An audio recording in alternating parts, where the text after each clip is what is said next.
সে সময় প্রাচীন ভারতের। তাই আমাদের যে সংস্কৃতি পরম্পরা, প্রাচীন ঐতিহ্য, ধর্ম সংস্কৃতি, সনাতন ধর্ম, তার যে মহানতা আর এটা যে বিশ্ব মানব ধর্ম, এটা প্রমাণ করার সেই সুযোগ ছিল, প্ল্যাটফর্ম, সেইটাকে উনি কাজে লাগিয়েছিলেন এবং তিনি পুরোপুরি সফল হয়েছিলেন। সেই সময় তার এই সাফল্যকে ভারতবর্ষে ইংরেজি শিক্ষিত সময় গুরুত্ব দেয়নি, তারা বুঝতে হয়তো পারেনি। এখানে আরো অনেক সম্প্রদায়ের নেতারা ওখানে গেছিলেন ভাষণ দিতে, তাদের নাম কোথাও আসেনি। তাই তারা স্বামীজির বিরোধিতাও করেছিলেন, অস্বীকার করেছিলেন যে এরকম কোনো ব্যক্তি নাই, এরকম কিছু হয়নি। কে চেনে বিবেকানন্দকে? সত্যি বলতে কি, বিবেকানন্দ নামটা ভারতবর্ষে এখন প্রচলিত ছিল না, তার আগেও তিনি অন্য নাম নিয়েছিলেন। আর আমেরিকা গিয়ে এই নাম নেওয়ার পরে তার গুরু ভাইরাও বুঝতে পারেন যে বিবেকানন্দ আসলে কে, সে কি আমাদের নরেন? পরে যখন জানা গেল, সবার মনের মধ্যে সে গৌরব অনুভূতি হয়েছিল। এবং তার এরপরেও উনি যে ওখানে ছিলেন কয়েকদিন, সেখানে 10টি ভাষণের মধ্যে এটি তার প্রথম ভাষণ ছিল অভ্যর্থনার উত্তরে। খুব সামান্য সময় পেয়েছিলেন, কিন্তু তাতেই তিনি ভারতবর্ষের আত্মার যে বাণী সেটা বিশ্বকে শোনাতে সুযোগ পেয়েছিলেন এবং সফল হয়েছিলেন। এই যে বিশ্ব ধর্ম সভা এবং সেই যে মেলা হয়েছিল আমেরিকায় প্রায় মাসখানেক ধরে, এটা করার পিছনে আমেরিকার একটা বড় উদ্দেশ্য ছিল। বিশ্বের মধ্যে তখন তো তারা বড় শক্তি ছিলই, আর্থিক দিক দিয়ে, সামরিক দিক দিয়ে, বিজ্ঞানের দিক দিয়ে, আর এর দ্বারা সারা দুনিয়াতে নিজের প্রভাব বিস্তার করার জন্য এই সমস্ত মঞ্চ তৈরি করা হয়েছিল। আর বিবেকানন্দ সেই মঞ্চের থেকে গিয়ে ভারতবর্ষের বিজয় পতাকা তুলেছিলেন। সেই জন্য আজকের দিনটা আমাদের কাছে বিশ্ব বিজয় দিবসও বটে বিবেকানন্দের।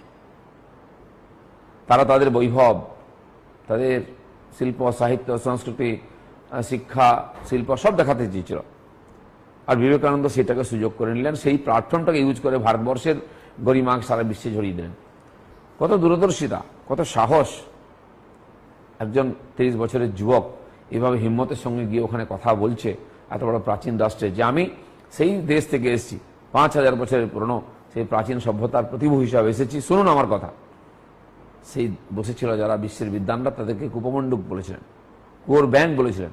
এরকম স্পর্ধা করাটা সত্যি খুব কল্পনাও করা যায় না। তিনি করেছিলেন, কারণ তিনি যে সভ্যতার, সংস্কৃতির, ধর্মের প্রতিভূ হিসেবে হয়েছিলেন, সেই সভ্যতা সংস্কৃতি নিয়ে সেরকম গর্ব করার মতো কিছু ছিল, এবং সেটা তিনি প্রমাণ করেছেন। আমার একটা মজার গল্প মনে পড়ে এই পরিস্থিতিটাকে আপনাদের সামনে বিস্তৃত বলার জন্য।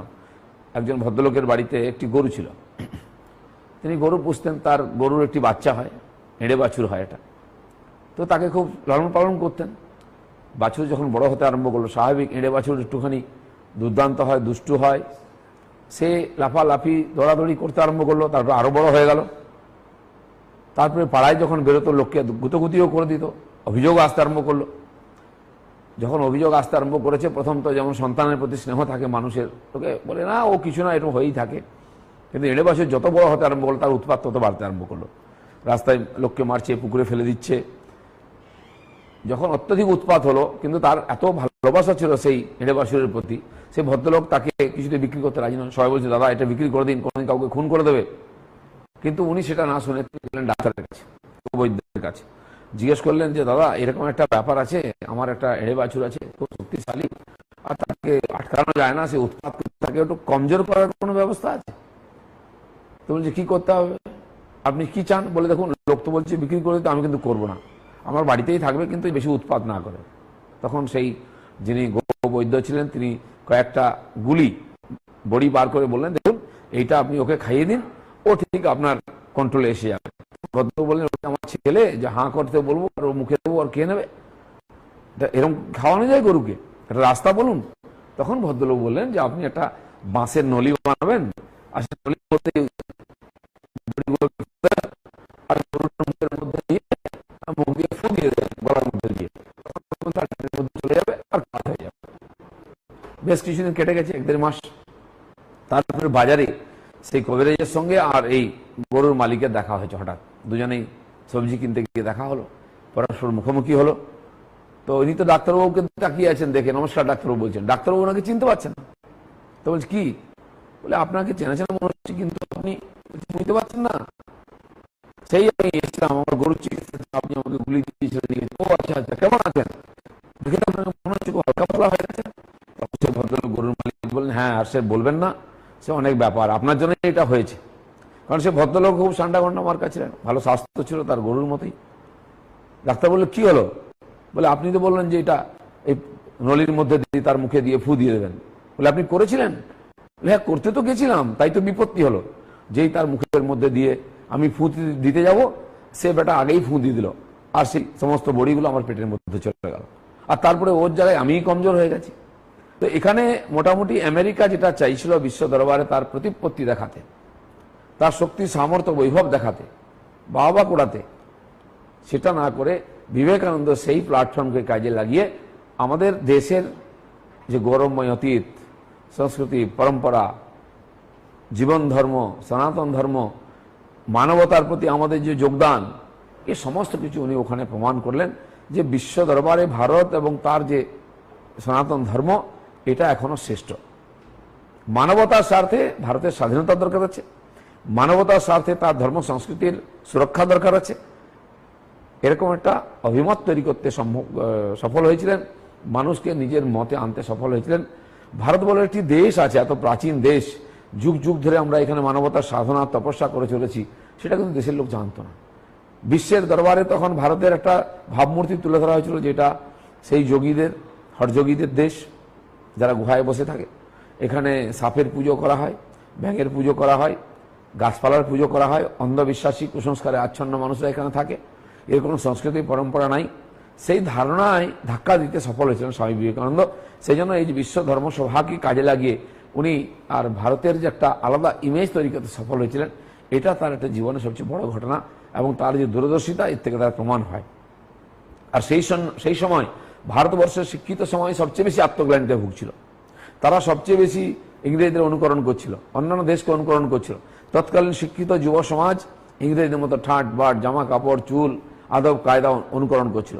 তাই তিনি ভারতবর্ষে ফিরে এসে বলেছিলেন, তুমি পরানুকরণ আর পরামুখাপেক্ষী হয়ে গিয়ে ভারতবর্ষ উন্নয়ন করবে, ভারতবর্ষকে বিশ্বের মধ্যে তুলে ধরে মাথা উঁচু করে বাঁচবে, এটা সম্ভবই নয়। আমাদের দেশের দিকে তাকাতে হবে, আমাদের স্বাভিমানী হতে হবে, সম্পন্ন হতে হবে, স্বাধীন হতে হবে। তিনি একবারও বলেননি স্বাধীনতা আন্দোলনের কথা, রাজনৈতিক কথা বলেননি, কিন্তু তার এই যে কথা, তার ওজস্বী বাণীতে সারা দেশ উদ্বুদ্ধ হয়েছিল। তৎকালীন যুবকদের মধ্যে স্বাধীনতা স্পৃহা জেগেছিল। আত্মগ্লানি ভুলে আত্মসম্মান ফিরিয়ে আনার যে আন্দোলন, স্বদেশী আন্দোলন বলুন, স্বাধীনতা আন্দোলন বলুন, শুরু হয়েছিল, তাতে স্বামীজির বাণী এবং কাজ প্রেরণা হিসাবে কাজ করেছিল। শ্রী অরবিন্দ, নেতাজি সুভাষচন্দ্র বোসের মতো যুগপুরুষ যারা ভারতের স্বাধীনতা আন্দোলনকে প্রভাবিত করেছেন, নেতৃত্ব দিয়েছেন, এগিয়ে দিয়েছেন, কষ্ট করেছেন, তাদের দেখে মানুষ, হাজার হাজার মানুষ বাড়িঘর ছেড়ে এসছে, গুলিতে প্রাণ দিয়েছে, ফাঁসিতে প্রাণ দিয়েছে। তারা স্বামীজির দ্বারা অনুপ্রেরণা পেয়ে প্রেরিত হয়ে ভারতের স্বাধীনতা আন্দোলনকে এগিয়ে নিয়ে গেছেন।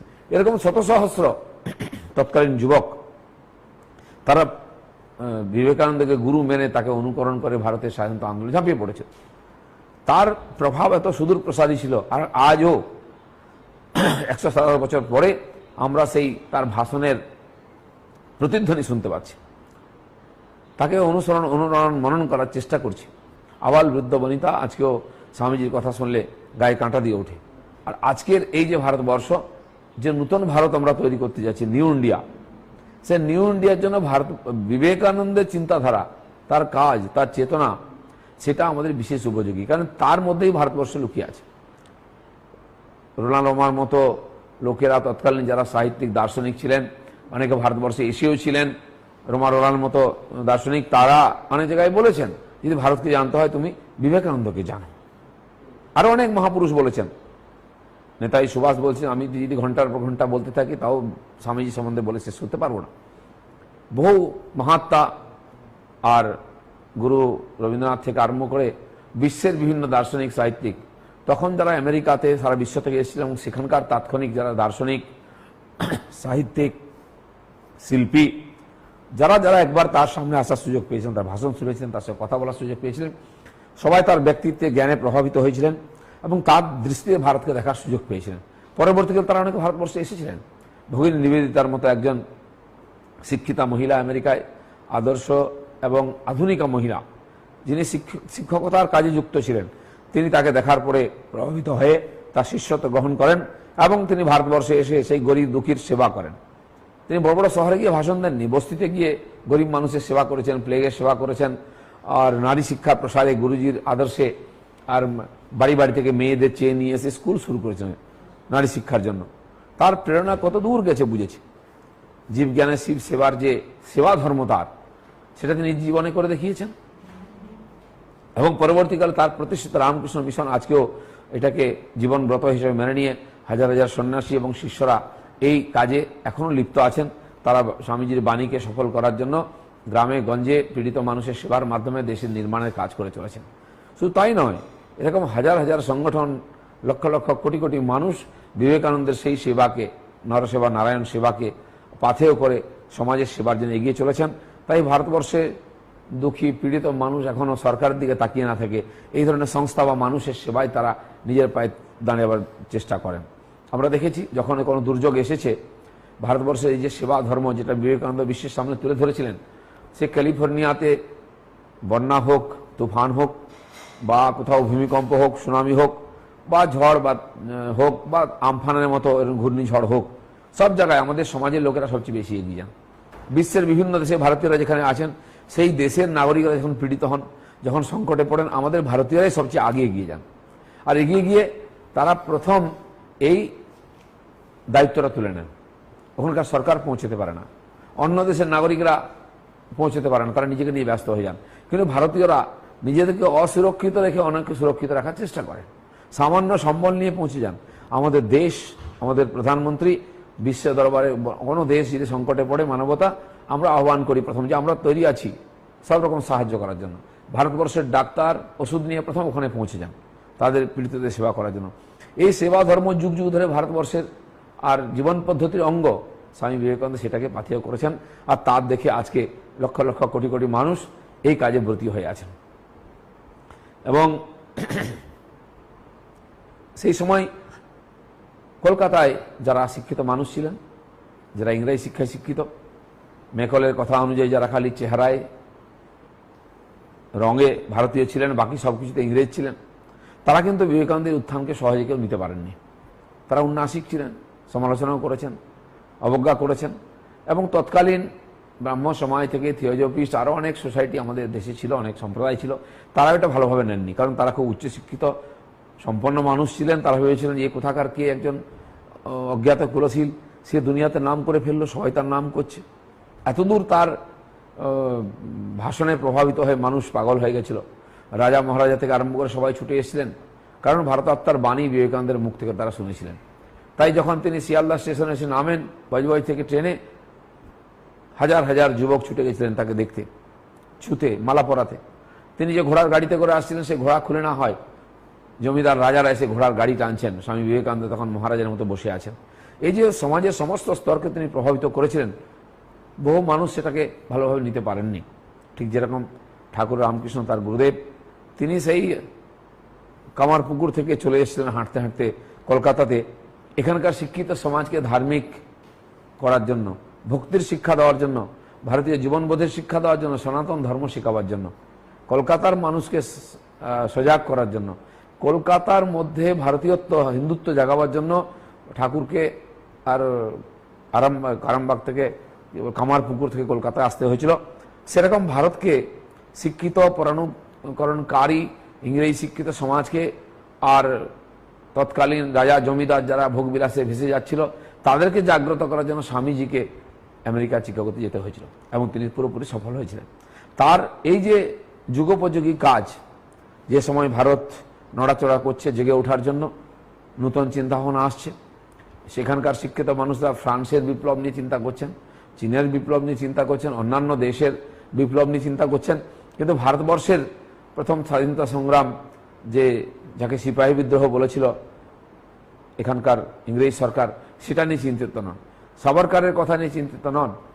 সেই সময় বিবেকানন্দের যে ধাক্কা এই মানুষগুলোকে জাগিয়ে তুলেছিল, তার বিচারধারা জাগিয়ে তুলেছিল, তার যে মহান ব্যক্তিত্বের যে প্রভাব, তার দ্বারা বহু মানুষ প্রভাবিত হয়ে রাস্তায় এসেছিলেন এবং স্বাধীনতা আন্দোলনে অংশগ্রহণ করার প্রেরণাও নিয়েছিলেন।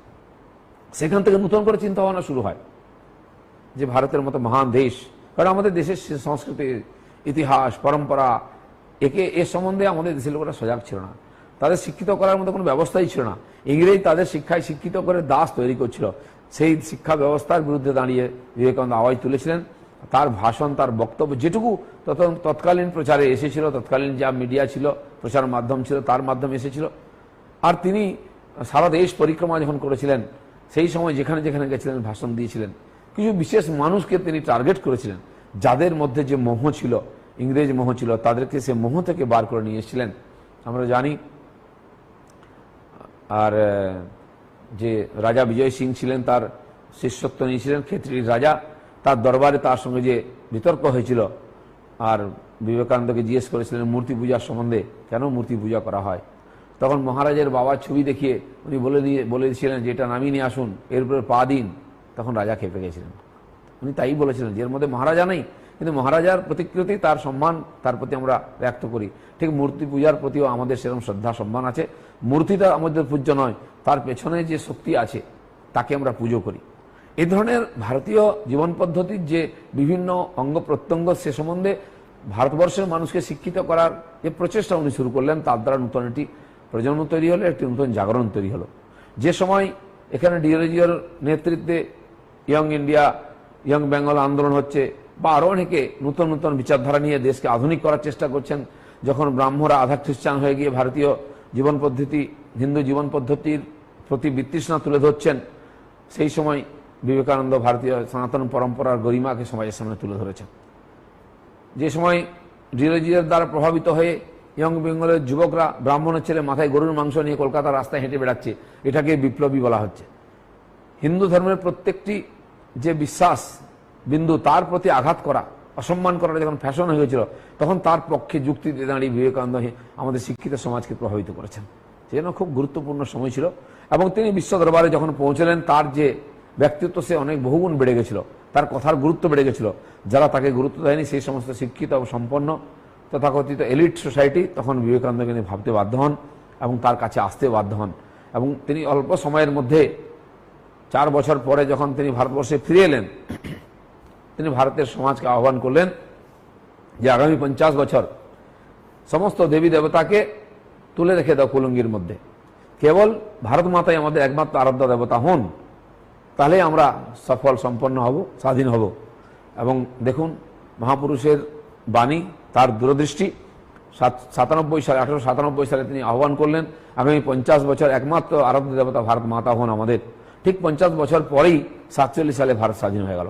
তার এই দূরদৃষ্টি, তার এই সাধনা বারবার আমাদেরকে প্রভাবিত করেছে। তাই তার যে ভাষণ, আলমোড়া থেকে কলম্বো, প্রত্যেকটি জায়গায়, সেখানে তিনি তৎকালীন আমাদের যে কুসংস্কারে আচ্ছন্ন সেই কুলীন ব্রাহ্মণ সমাজ একাধিক বাল্যবিবাহ করতেন, বা অন্যান্য যারা ধর্মের নামে বুজরুকি দিয়ে সমাজকে ভুল বুঝাতেন, প্রত্যেককে খোলা তরবারি নিয়ে তিনি আক্রমণ করেছেন, চাঁচা ছোলা ভাষায় আক্রমণ করেছেন। অনেকে বিরোধিতা করতে এসছে, পরে পারেনি, সময় তার কথা মেনে নিয়েছে। সেই কুসংস্কারে নিমজ্জিত ভারতীয় সমাজকে টেনে তোলা, জাতপাতের অন্ধকারে নিমজ্জিত সমাজকে টেনে তোলার জন্য আপ্রাণ চেষ্টা করেছেন এবং একটা বহু দূর পর্যন্ত সফল হয়েছিলেন। কেরালায় উনি গিয়ে দেখেছেন জাতপাতের কী ধরনের কুসংস্কার। এক পুকুরে হরিজনরা স্নান করতে পারবে নিম্নবর্ণের লোকেরা, তার ছায়া মাড়াবে না। মানুষের প্রতি এই ধরনের অপমান, মানবতার প্রতি এই অপমান, এটা ওনার হৃদয়কে ব্যথিত করেছে। তিনি তার শিষ্যদের বলেছেন এবং এর বিরুদ্ধে লড়াই করেছেন। তার ফলে বিশেষ করে পশ্চিমবাংলায় যে আজকে জাতপাত প্রায় নাই, জাতপাত নিয়ে লড়াই নাই, তার পিছনে স্বামী বিবেকানন্দের বিরাট অবদান ছিল, তার আগে চৈতন্যের অবদান ছিল, কিন্তু আধুনিক সমাজকে এই সম্বন্ধে সচেতন করার জন্য বিরাট অবদান স্বামী বিবেকানন্দের ছিল। এবং এই যে সমস্ত ক্ষেত্রে তার যে পরিষ্কার দৃষ্টিভঙ্গি, এটা তৎকালীন সমাজকে প্রভাবিত করার ফলে সমস্ত ক্ষেত্রে নূতন করে সংস্কার শুরু হয়, নূতন করে পুনর্গঠন শুরু হয়। তারপরে যারা যারা এসেছেন তারা এটা করেছেন। তার আগে কেউ কেউ শুরু করেছিলেন, বিদ্যাসাগরের মতো লোকেরা। বিদ্যাসাগর মহাশয়ের স্কুল থেকে তিনি পড়েছিলেন বলে তার মধ্যে সেই চেতনাও এসেছিল। তার গুরুর যে দৃষ্টি, সেটা তার দৃষ্টিকে পরিষ্কার করে দিয়েছিল। সেই একজন অশিক্ষিত গ্রামের ব্রাহ্মণ তাকে জাগিয়ে দিয়েছিলেন, আর দাবানলের মতো সেই দাবানলের দ্বারা তিনি সব কুসংস্কারকে জ্বালিয়ে দিয়েছিলেন। আর সেই জন্য চিকাগো বক্তৃতা একটা খালি এই বিষয়টা তুলে ধরার একটা আঙ্গিক বা একটা মঞ্চ ছিল মাত্র।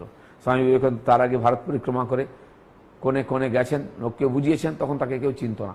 যারা তার সামনে এসেছে কথাবার্তা বলেছে তারাই শুধু উপকৃত হয়েছিল, তারা জানতে পেরেছিল।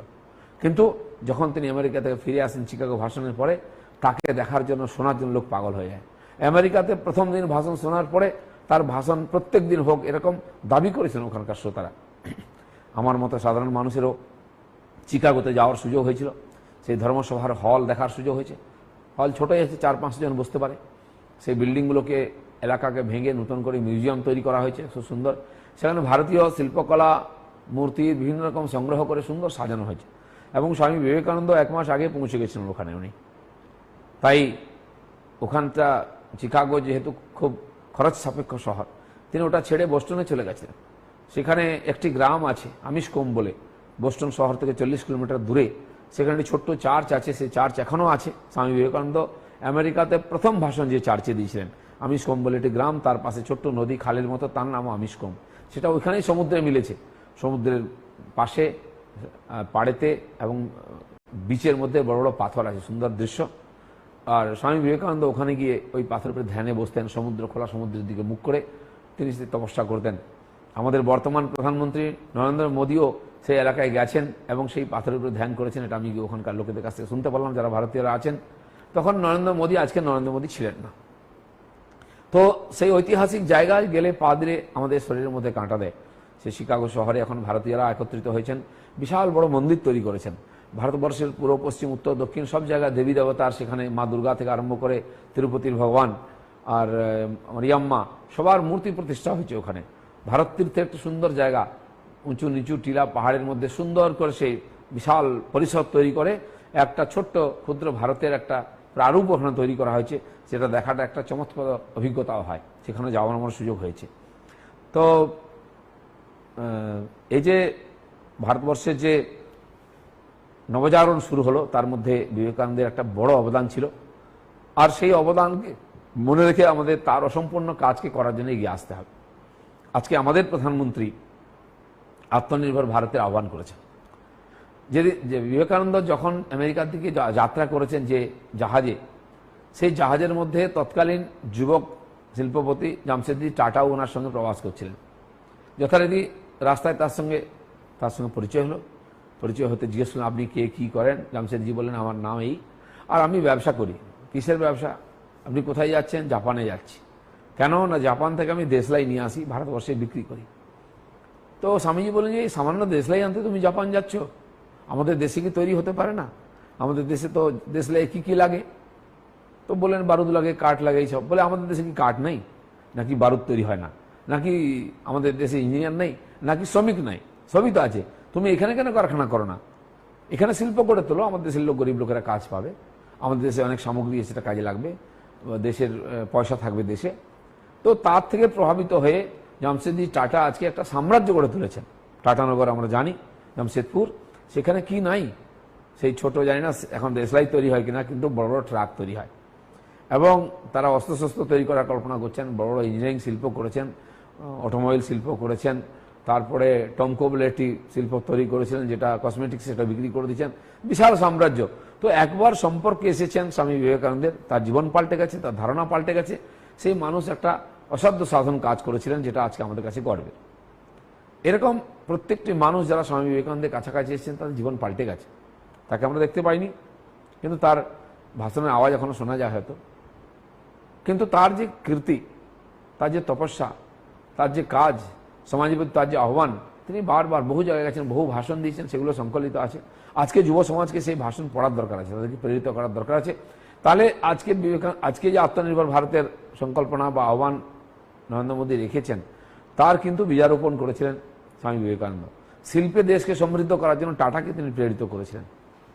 ভারতবর্ষকে আত্মসম্মান পূর্ণ, বৈভবশালী, গরিমাময় দেশ তৈরি করার জন্য তৎকালীন যুব সমাজকে তিনি আহ্বান করে বলেছিলেন, পরানুকরণ আর পুরামুখপেক্ষ হয়ে আমরা দেশকে দেশ তৈরি করতে পারবো না। স্বাভিমানী হয়ে, আত্মবিশ্বাসী হয়ে নিজের মতো ভারতকে গঠন করতে হবে। সেই কথা বহুবার, বহু জায়গায় তিনি বারে বারে বলেছেন। বিভিন্ন প্রশ্নোত্তরে বলেছেন, বিভিন্ন ইন্টারভিউতে বলেছেন, বিভিন্ন শিক্ষিত ইঞ্জিনিয়ার, ডাক্তার, অধ্যাপক, বিভিন্ন লোকের সঙ্গে চর্চায় বলেছেন।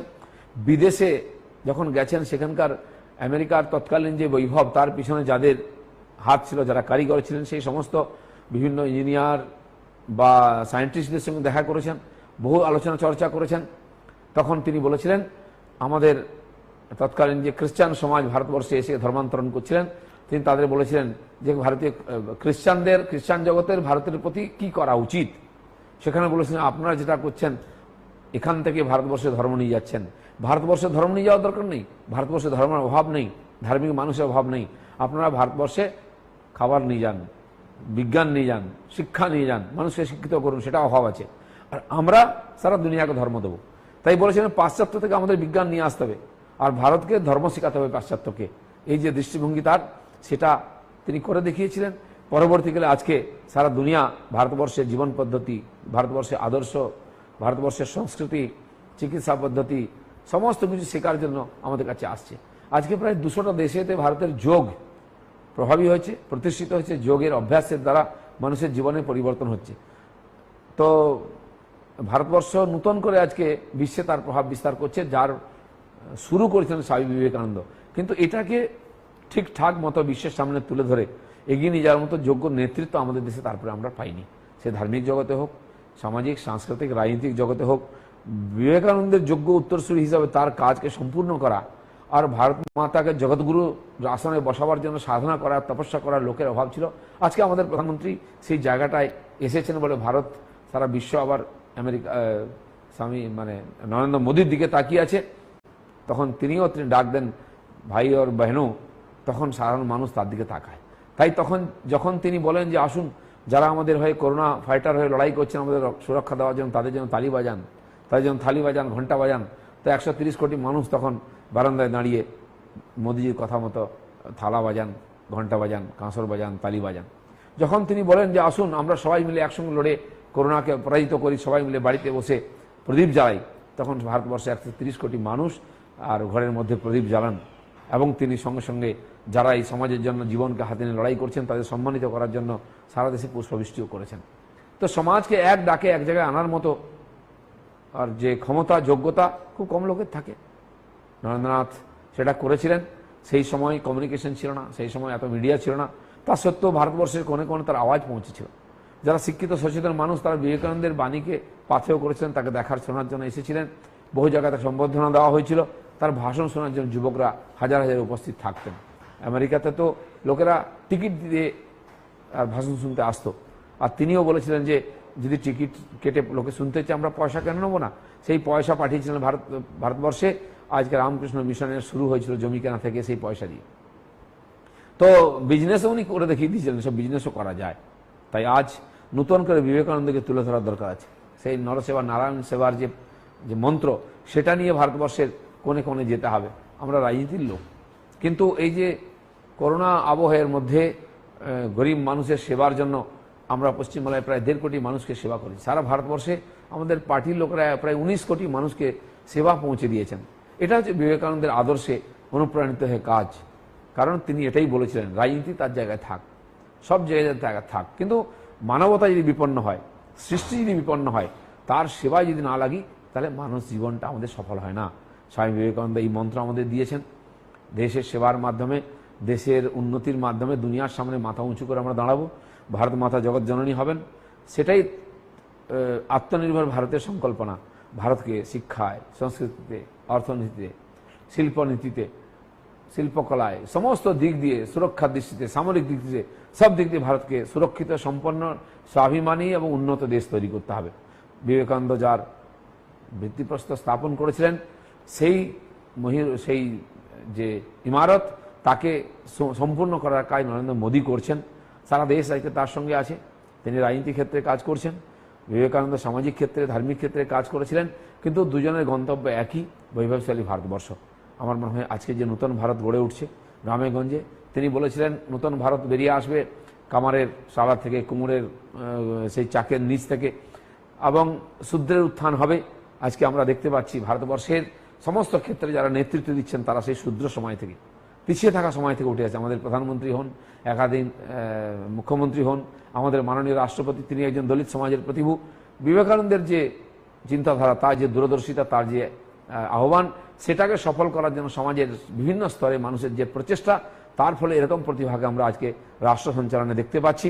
আমার মনে হয় তার স্বপ্নকে সফল করার জন্য এখনও আমাদের লড়াই করার দরকার আছে, পরিশ্রম করার দরকার আছে। তিনি 100 যুবক চেয়েছিলেন, লোহার মতো পেশি, ইস্পাতের মতো স্নায়ু। তখন 100 যুবক তিনি পাননি। আজ যদি আহ্বান করতেন উনি, লক্ষ লক্ষ এরকম যুবক বেরিয়ে আসতেন দেশের পুনর্গঠনের জন্য। আমার মনে হয় সেই যুবকরা আজকে তার আদর্শে অনুপ্রাণিত হয়ে সমাজের কাজে এগিয়ে আসছেন। তাদেরকে নেতৃত্ব দিয়ে আমাদের প্রধানমন্ত্রী দেশকে আবার বৈভবশালী করবেন, আত্মনির্ভর তো হবেই এবং জগৎগুরু ভারত মাতা হবে। আমার মনে হয় আমাদের সেটা দেখারও সুযোগ হবে। সেই জন্য সবাইকে প্রচেষ্টা করতে হবে, লড়াই করতে হবে, পরিশ্রম করতে হবে, তপস্যা করতে হবে, তাহলেই ভারত মাতা জগৎগুরু হবেন। আজকের পরিপ্রেক্ষিতে আমার মনে হয় এইটুকু যথেষ্ট। যারা যারা আমার বক্তব্য শুনলেন বা আমাকে এই অনুষ্ঠানে বলার সুযোগ দিয়েছেন, সবাইকে আমার তরফ থেকে কৃতজ্ঞতা এবং ধন্যবাদ। আমাদের মাননীয় রাজ্য সভাপতি দিলীপ দাকে ধন্যবাদ। 127 বছর আগে যে ভাষণের ফলে সারা ভারতবর্ষ প্রভাবিত হয়েছিল, সারা পৃথিবী আলোকিত হয়েছিল, যার ছত্রছায়ায় আইরিশ মহিলা নিবেদিতা, ভগিনী নিবেদিতা হন বা কোনো দক্ষিণ ভারতীয় সন্ন্যাসী হন, তারা সেবাকে মূল মন্ত্র হিসেবে গ্রহণ করেছিলেন এবং এখনও তার বাণী, তার চিন্তা, তার দর্শন, তার কর্মফল, সেই তাকে পাথেয় করে লক্ষ লক্ষ মানুষ, হাজার হাজার সংগঠন সেবাকে ব্রত করে সারা পৃথিবী জুড়ে কাজ করে চলেছেন, ভারতবর্ষে কাজ করে চলেছেন, বাংলাতে কাজ করে চলেছেন। আজকে সেই 127 বছর সেই সন্ন্যাসী যিনি বক্তৃতা করেছিলেন শিকাগো ধর্ম মহাসম্মেলনে, আজ 127 বছর পূর্ণ হলো। দুর্ভাগ্যজনকভাবে আজকে বাংলায় লকডাউন, কারণ রাজ্য সরকার জানেই না শিকাগো বক্তৃতার মাহাত্ম্য, স্বামী বিবেকানন্দের মাহাত্ম্য, পশ্চিমবঙ্গ এবং ভারতবর্ষের জনজীবনে বিবেকানন্দের প্রভাব। তাই আমরা বাধ্য হলাম আজকের আমাদের এই কার্যক্রম ভার্চুয়াল র্যালির মধ্যে সীমাবদ্ধ রাখতে, ভার্চুয়ালি করতে। আমাদের ইচ্ছা ছিল আজকে বড় সভা হোক, মাঠ ভর্তি মানুষ আসুন বা হলে মানুষ আসুন বা রাস্তায় আমরা বেরিয়ে অন্তত একটা সেমিনার করতে পারি, সেই সুযোগ আমাদের রাজ্য সরকার দেয়নি। আমরা এইভাবে ভার্চুয়ালি আপনাদের সকলের সঙ্গে আজকে সম্পর্ক করলাম। আমি আমাদের রাজ্য সভাপতি মাননীয় দিলীপ দাকে ধন্যবাদ জানাবো আমাদের এই কার্যক্রমকে সফল করার জন্য। সাহিত্যিক শঙ্করকে ধন্যবাদ জানাবো, তিনি অত্যন্ত ব্যস্ততার মধ্যেও এবং এই বয়সেও আমাদেরকে সময় দিয়েছেন তার ভিডিও বার্তা দেওয়ার জন্য। নমস্কার, আমাদের এই অনুষ্ঠান এখানেই সমাপ্ত হলো।